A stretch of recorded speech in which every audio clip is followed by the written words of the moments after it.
अगदी मनापासून स्वागत करते आजच्या नवीन व्हिडिओमध्ये। तर शेवटी ना मी इथे आज लोणी काढून ठेवले। जे मी दही बनवलं होतं सायचं, म्हणजे सायमध्ये दह्याचं विरजण घातलं होतं। मी हे सकाळ सकाळच काढून घेतलं। म्हटलं परत एकदा राहिलं ना दिवसभरात तर तसंच राहतं। आणि हे काढायला मला 2 मिनिटही नाही लागले। ते काय दाखवते। तर हे लोणी काढलंय मी। हाताने याच्यात गोळे हे करत होते पण हे थंड आहे, कारण मी लोणी काढलं आणि फ्रीजमध्ये ठेवलं होतं जरा वेळ। म्हटलं हे थोड्या वेळाने कढायला ठेवावं म्हणून। आणि मी ना याने काढले। हे भांडं आहे माझं फूड प्रोसेसरचं, त्याने याने काढायला त्याला 2 मिनिटही नाही लागले। 2 मिनिटात म्हणजे मस्त असं लोणी निघालं होतं। आणि खरं सांगू का, जेव्हा मला फूड प्रोसेसर घ्यायचं होतं तेव्हा मलाही वाटलं नव्हतं की ते इतकं छान काम करेल, इतकं छान वर्क करेल। कारण शेवटी ते मशीनच आहे। आपण जसं काम करू शकतो तसं मशीन करेल की नाही याच्यावर आपल्याला डाऊटच असतो। तसाच डाऊट मलाही होता। मला असं वाटलं होतं हा ठीक आहे पीठ मळू शकेल, बाकी तर आपल्या मिक्सरसारखंच आहे, एवढं काय त्याचा उपयोग नाही होणार आहे। पण मला इतका छान उपयोग होतो। आणि आता हे तेवढंच भांडे फक्त भरले आणि हे 1-2 मी जर तसं जर लोणी काढायला गेले असते नाही तर खूप सारे भांडे खराब होतात जेव्हा आपण लोणी काढतो तेव्हा। आणि ती भांडे तर खराब होतात पूर्ण। किचन ओट्यावर वगैरे जिथे आपण कुठे लोणी काढायला बसतो किंवा ठेवतो ते सगळं तेलकट तुपट होऊन जातं।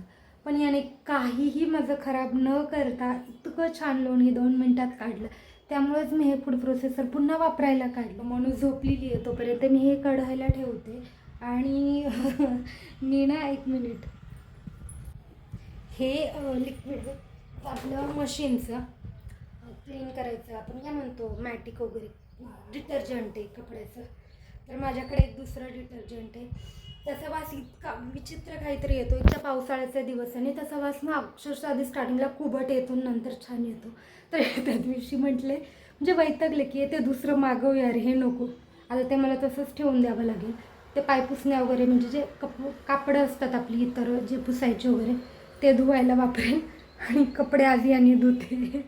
अशा खूप साऱ्या कधी कधी गोष्टी होते की मी जे काही नवीन ट्राय करते ते नेहमीच चांगलं असतं असं नाही, कधी कधी असं होऊनही जातं काहीतरी वेगळं। तर हे मागवलं होतं तर आज कपडे यानेच धुणार आहे। त्याचबरोबर ना आज मला थोडंसं झाडांचं कटिंग करायचं आहे।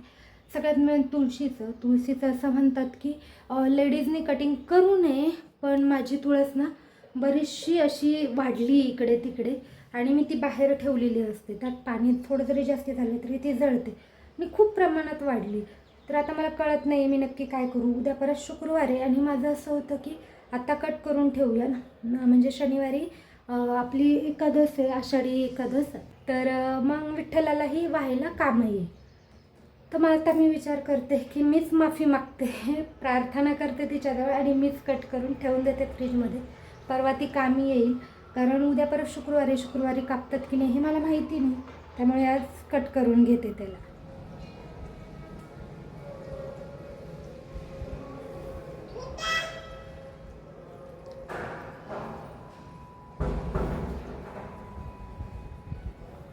आणि आज आमची म्हणू 11 महिन्यांची झाली आहे आणि हा शेवटचा महिना आहे ज्यात तिला आपण महिन्यात काउंट करू। पुढच्या महिन्यात ती 12 महिन्याची होईल, म्हणजे 1 वर्षाची, आणि त्यानंतर मग तिला वर्षात काउंट केलं जाईल। हे शेवटचं महिने किती पटपट मुलं मोठी होतात ना। म्हणजे काल ना आम्ही तिला ड्रेस आणायला गेलो, तिच्या प्रत्येक मंथचे मी फोटो काढते। नवन्याचाही असंच केलं होतं, हिचंही हेच करते, अगदी बेसिक करते। हिचं नवन्याचं खूप तामझाम करत होते, पण आता तेवढा वेळ नसतो। पण हिचे खूप जास्त क्यूट आलेल्या आहेत सगळ्या गोष्टी। तर मग तिला दर मंथला त्या मंथच्या फोटोशूटला आम्ही नवीन ड्रेस आणतो। काही आलेले असतात, काही गिफ्ट्स दिलेले असतात, काही आम्ही आणतो। तर कालसाठी म्हणजे आजसाठी तिच्याकडे नव्हता तर काल आम्ही आणायला गेलो होतो।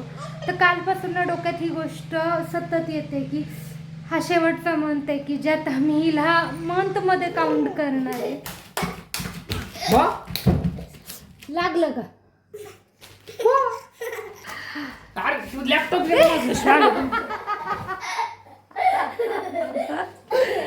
तर झाला तिचा आत्ता फोटो काढून।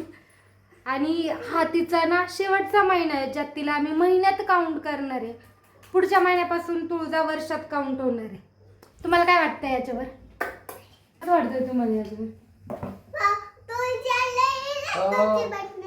खूप छान वाटतंय हे असं गोंडस बाळ बघून. बघितलं तुझा गोंडच वाटतं, पण मला असं हे वाटतं ना की बापरे इतक्या लवकर ती एवढी मोठी झाली वर्षाची. तुझ्या बाय बाय बाय. झालं फायनली फोटो काढू. आता इथून पुढे फोटो नसणार, काही नसणार तिचे काढायचे.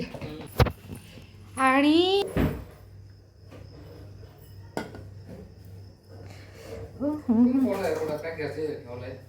कशाचा तुळजासाठी नवन्यंतीने. तर हे तूप जे सकाळी बनवलं होतं ते उडं निघालं. पावसाच्या थोडंसं जास्ती असेल. हा, तर दॅट्स इट. असा होता आजचा हा माझा छोटासा ब्लॉग, जो मी इथेच थांबवते. आपण भेटूयात अशाच एका नवीन व्हिडिओ सोबत. तोपर्यंत आनंदी राहत, खुश राहत आणि स्वतःची खूप सारी काळजी घ्या.